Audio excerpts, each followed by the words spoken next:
Alhamdulillah, wassalatu wassalamu ala rasulillah Sayyidina wa maulana Muhammad ibn Abdillah wa ala alihi wa sahbihi wa man tabi'ahum wa mawala.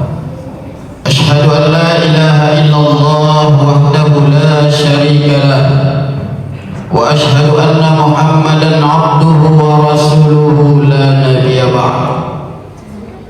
Allahumma salli wa sallim wa barik ala sayyidina Muhammadin wa ala alihi wa ashabihi rasulillahi ajma'in. Amma ba'd, fa ya ibadallah ittaqullaha haqqa tuqatih wa la tamutunna illa wa antum muslimun. وقال الله تعالى في القرآن الكريم وهو أصدق القائلين: أعوذ بالله من الشيطان الرجيم، بسم الله الرحمن الرحيم. يا أيها الذين آمنوا اتقوا الله وقولوا قولا سديدا يصلح لكم أعمالكم ويغفر لكم ذنوبكم ومن يطع الله ورسوله فقد فاز فوزا عظيما. صدق الله العظيم وصدق رسوله النبي الكريم ونحن على ذلك من الشاهدين والشاكرين والحمد لله رب العالمين. Ma'asyiral muslimin jamaah salat Jumat rahimakumullah.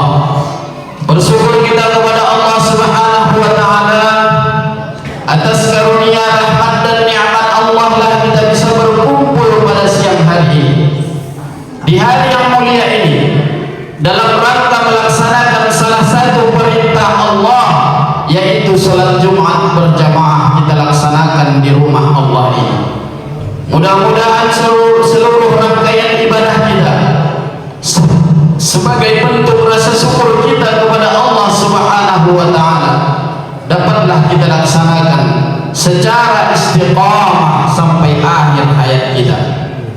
Kemudian bersalawat kita kepada baginda Rasulullah sallallahu alaihi wasallam. Apapun profesi kita, apapun pekerjaan kita, selagi Allah masih memberikan kita kesempatan hidup di atas dunia ini, mari kita upayakan semaksimal mungkin untuk memperbanyak mengucapkan salawat kepada Rasulullah sallallahu alaihi wasallam. Karena kata Rasulullah, orang yang paling dekat denganku di akhirat nanti adalah orang-orang yang paling banyak bersalawat kepadaku. Allahumma salli ala sayyidina Muhammad wa ala ali sayyidina Muhammad. Mudah-mudahan dengan seringnya kita bersalawat, dengan banyaknya kita bersalawat kepada Rasulullah sallallahu alaihi wasallam, harapan kita nanti di akhirat Allah bangkitkan kita dan Allah kumpulkan kita bersama dengan Rasulullah sallallahu alaihi wasallam. Dan harapan terbesar kita, mudah-mudahan Rasulullah berkenan memberikan syafaatnya kepada kita semua. Amin amin ya rabbal alamin. Hadirin jamaah salat Jumat rahimakumullah. Mengawali khutbah kita pada hari ini, khatib tak bosan-bosannya mengingatkan atau mewasiatkan, terutama untuk diri khatib pribadi dan kepada kita semua, marilah senantiasa kita meningkatkan ketakwaan kita kepada Allah Subhanahu wa taala. Takwa dalam arti menjalankan segala apa yang diperintahkan oleh Allah dan menjauhi sejauh-jauhnya apa saja yang dilarang oleh Allah Subhanahu wa taala. Mudah-mudahan kita semua tergolong kepada hamba Allah yang bertakwa. Ma'asyiral muslimin jamaah salat Jumat rahimakumullah. Hari ini kekacauan demi kekacauan sudah kita saksikan di depan mata. Kehancuran demi kehancuran sudah Allah perlihatkan di depan mata kita. Baik itu dari segi kehidupan pribadi kita maupun dari segi kehidupan bermasyarakat sosial kita. Hari ini berapa banyak orang yang tak lagi peduli dengan agama Allah. Berapa banyak hari ini orang yang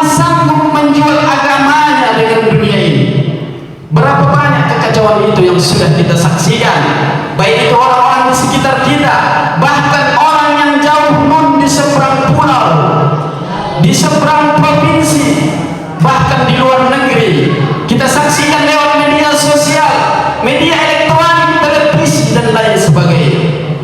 Hari ini begitu kita bangun dari tidur, kita buka media sosial, media elektronik, televisi, maka kita akan disuguhkan dengan berita-berita yang negatif, pembunuhan di mana-mana, kekacauan di mana-mana, penganiayaan, pemerkosaan.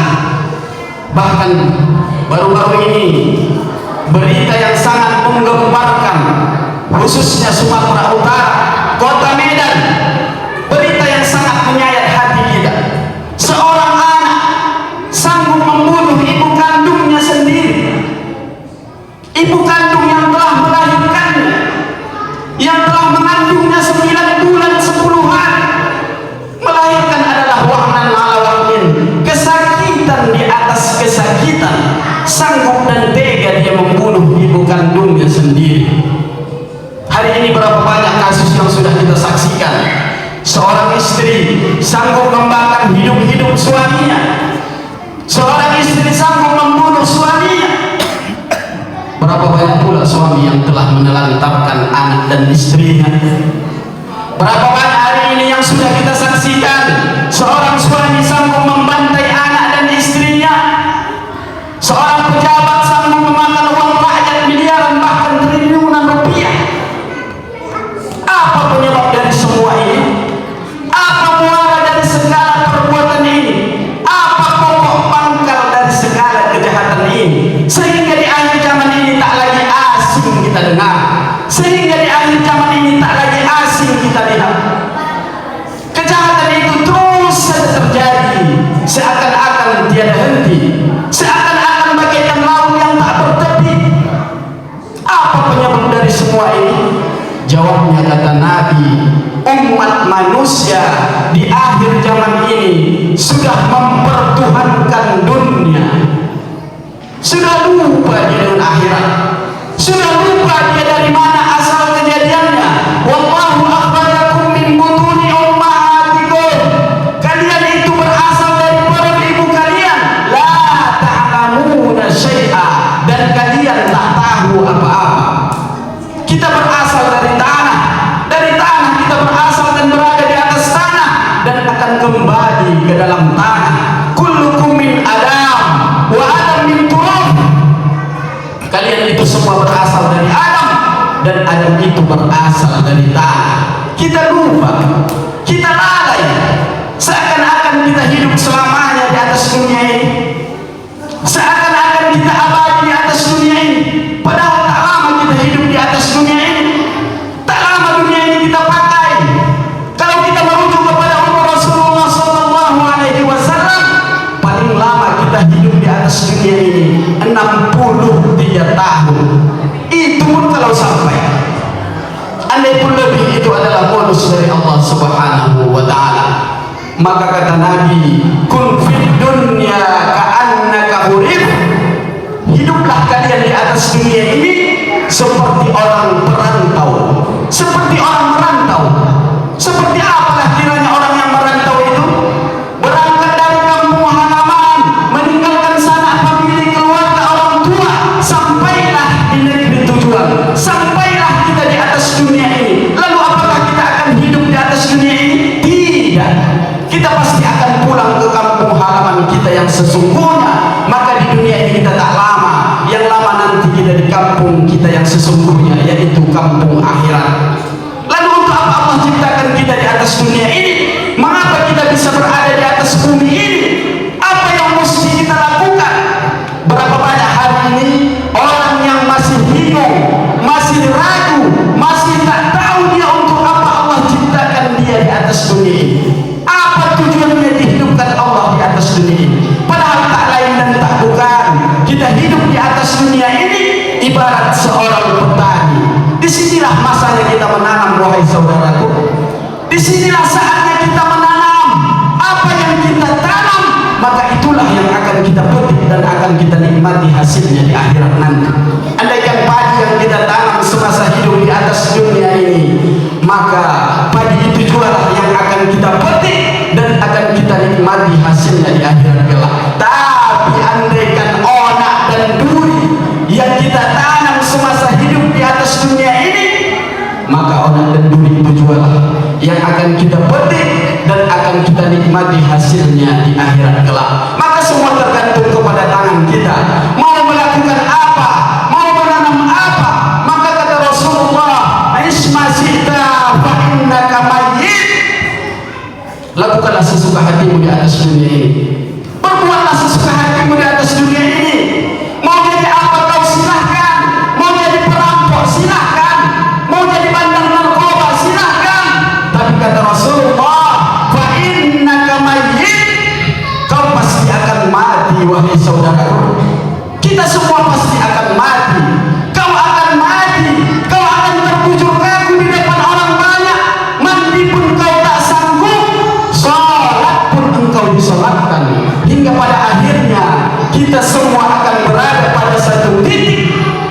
Titik itulah yang bernama ajal kematian kita. Qati'un najis, dia juga bernama qati'un najis, pemutus segala kenikmatan dunia, nikmatnya harta, nikmatnya kuasa, nikmatnya pangkat dan jabatan, nikmatnya segala apa yang kita punya semasa hidup di atas dunia ini. Semua itu akan terputus. Siapa yang memutuskan? Dialah ajal kematian kita. Maka orang-orang soleh, orang-orang terdahulu, bahkan Nabi sekalipun tak pernah menganggap dunia ini besar sedikit pun, tak pernah menganggap dunia ini besar.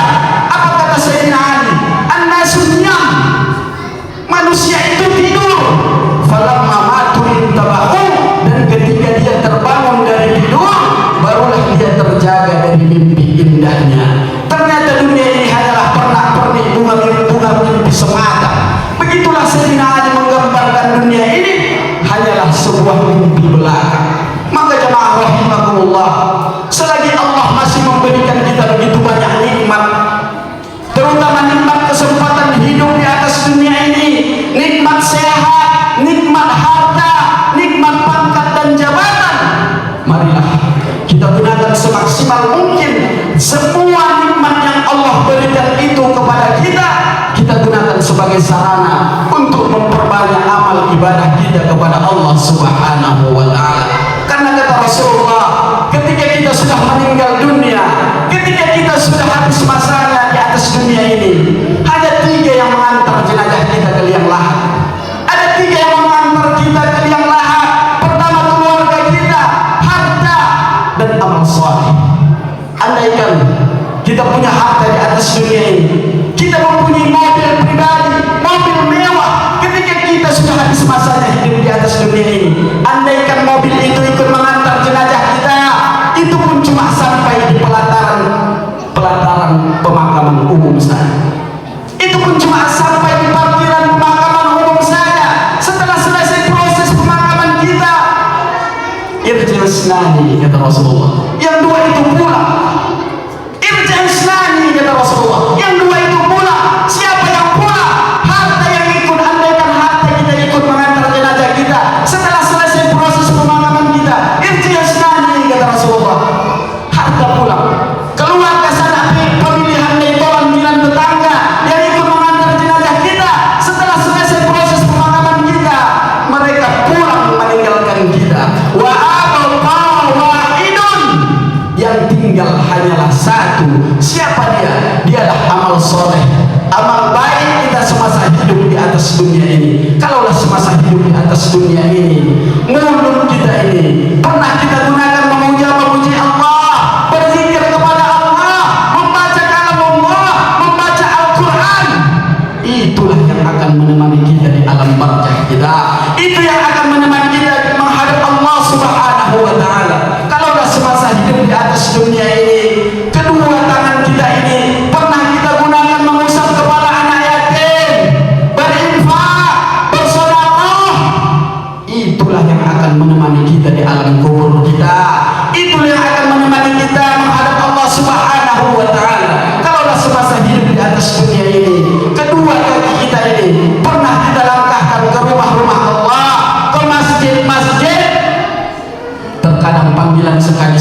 ini saja pun kita malas untuk datang, untuk melangkahkan kaki memenuhi panggilan Allah, datang ke masjid ini. Terkadang panggilan sekali seminggu ini saja pun kita malas, apatah lagi panggilan yang 5 waktu sehari semalam. Padahal inilah yang akan kita bawa menghadap Allah Subhanahu wa ta'ala. Akhirnya kesimpulannya bahwa dunia ini pasti akan kita tinggalkan, karena dunia ini hanyalah tempat kita mampir saja. Sejatinya untuk memperbanyak amal ibadah kita menuju kampung kita yang sesungguhnya, yaitu kampung akhirat. Maka jangan sampai kenikmatan atau kesenangan dunia ini membuat kita lalai dan lupa kepada Allah Subhanahu wa ta'ala. Wa mal hayatad dunya illa mata'ul ghurur. Kenikmatan atau kesenangan dunia ini adalah kesenangan yang menipu. Ini yang mesti kita garis bawahi agar kita tak lalai dan terlalu cinta yang mendalam kepada dunia ini, dan fokuslah kita kepada tujuan utama kita diciptakan Allah di atas dunia ini. Wa ma khalaqtul jinna wal ins illa liya'budun. Tidak Allah ciptakan kita di atas dunia ini kecuali untuk beribadah kepada Allah Subhanahu wa ta'ala. Barakallah li wa lakum bil Qur'anil 'azim wa nafa'ani wa iyyakum bima fihi minal ayati wa dzikril hakim wa taqabbal minni wa minkum tilawatahu innahu huwal ghafurur rahim.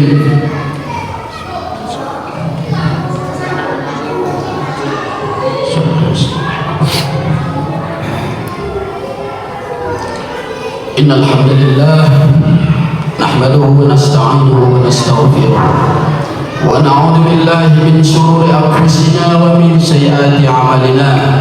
Man yahdihillahu fala mudilla lahu wa man yudlilhu fala hadiya lahu. Ashhadu an la ilaha illallah wahdahu la syarika lahu wa ashhadu anna Muhammadan 'abduhu wa rasuluhu la nabiyya ba'dahu.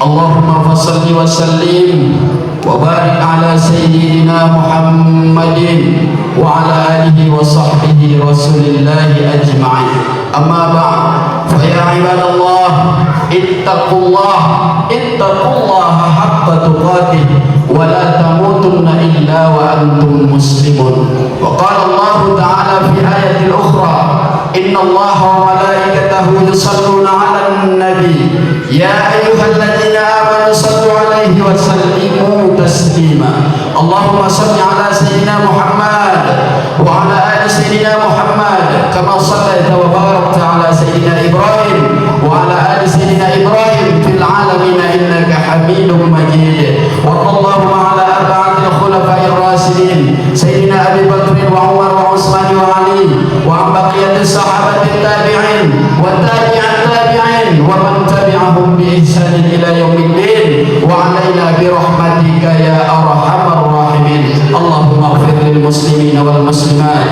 wal mu'minina wal mu'minat al ahya'i minhum wal amwat innaka sami'un qaribun mujibud da'wat wa ya qadiyal hajat. Allahumma arinal haqqa haqqan warzuqna ittiba'ah wa arinal batila batila warzuqna ijtinabah. Allahumma ansur ikhwanana al-muslimin wal mujahidin fi Filistin.